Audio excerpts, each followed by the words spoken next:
in common. Still, I'd argue that history has the capacity to bring us together.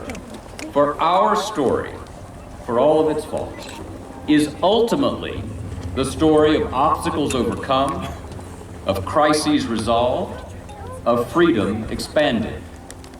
We have always grown in strength. This guy on top of a camper, lay out, look over it. You can't really see it. Yeah, I see. We have opened our hearts. From Lexington and Concord to Lewis and Clark, from Fort Sumter to D-Day, from Seneca Falls to Selma, and yes, from the canals of the East to the railroads of the West, Americans have sought to perfect our union. So what can we in our time learn from the past?